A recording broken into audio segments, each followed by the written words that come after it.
السلام علیکم ورحمۃ اللہ وبرکاتہ۔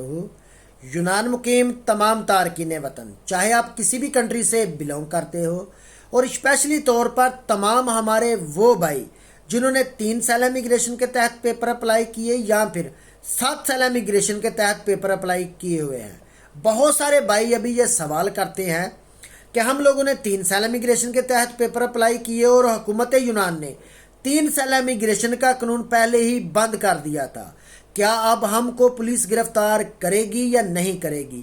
تمام ہمارے وہ بھائی جنہوں نے 3 سال امیگریشن کے تحت پیپر اپلائی کر دیے ہیں اور جن کے فنگر ہوئے ہیں یا نہیں ہوئے، جن کو ابھی تک تصویر والی VVOC ملی ہے یا نہیں ملی، پھر بھی پولیس آپ کو گرفتار نہیں کر سکتی، آپ محفوظ ہیں۔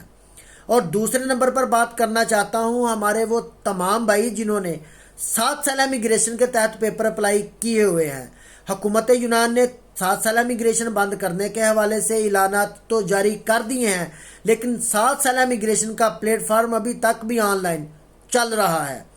تو اگر آپ لوگوں نے 7 سال امیگریشن اپلائی نہیں کی تو جلد از جلد کسی بھی وکیل کو ہائر کر کے اپنے پیپر اپلائی کریں، تاکہ آپ بھی 7 سال امیگریشن سے فائدہ اٹھا سکیں۔ اور اگر آپ 7 سال امیگریشن اپلائی کر دیتے ہیں تو پھر بھی پولیس آپ کو گرفتار نہیں کرے گی، آپ محفوظ ہیں۔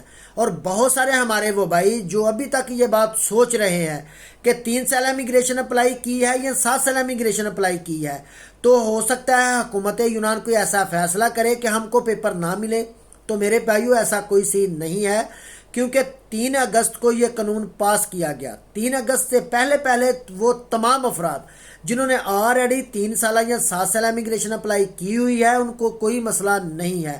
باقی تمام وہ ہمارے بھائی جو کسی بھی گریک مالک کے پاس کام کر رہے ہیں، کنٹینیو کام کر رہے ہیں، ان کے لیے بھی یہ بات ہے کہ ہو سکتا ہے آنے والے دنوں میں حکومت یونان کوئی ایسا قانون پاس کرے کہ ہمارے وہ تمام بھائی جو ایک ہی مالک کے پاس کام کر رہے ہیں اور وہ ٹیکس پے کر رہے ہیں، ان کے حوالے سے بھی کوئی نیا قانون بن جائے۔ فی الحال یہی آپ لوگوں کو بتانا چاہتا ہوں کہ 3 سال امیگریشن کے تحت یا 7 سال امیگریشن کے تحت اگر آپ لوگوں نے پیپر اپلائی کر دیے ہیں تو آپ لوگ محفوظ ہیں۔ باقی تمام بھائی دعاؤں میں یاد رکھیے گا۔ ملتے ہیں اندر ویڈیو میں۔ بہت شکریہ، جزاک اللہ خیر۔